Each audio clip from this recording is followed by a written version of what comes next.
તમારું સ્વાગત છે પવિત્ર કિચનમાં।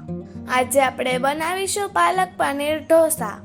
પાલક આમ તો બધાને ખાવી બિલકુલ ગમતી નથી, પણ જો ઢોસાનું બેટર તૈયાર હોય તો આપણે ખૂબ જ ટેસ્ટી એવા પાલક પનીર ઢોસા 10 મિનિટમાં બધા જ માટે બનાવી શકીએ છીએ।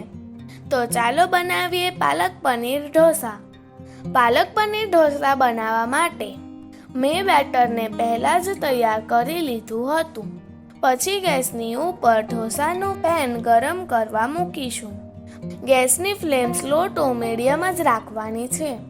પેન ગરમ થાય પછી તેમાં આપણે 1 ચમચા જેટલું ઢોસાનું બેટર નાખીશું અને વાટકીની મદદથી આપણે બેટરને આખી લોઢી ઉપર સ્પ્રેડ કરીશું। પછી પેપર ઉપર 1 સ્પૂન જેટલું બટર નાખીને આખા પેપર પર સ્પ્રેડ કરીશું। હવે આપણે નાઈફની મદદથી પેપર ઉપર ઊભા 2 કાપા મૂકીશું, જેથી ઢોસાના પીસ એક સરખા બને।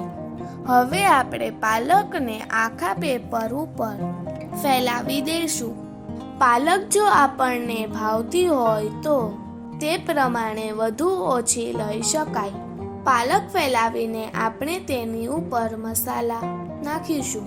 1 ચમચી જેટલું મીઠું, થોડું મરચું પાવડર, અડધી સ્પૂન પાઉંભાજીનો મસાલો નાખીશું।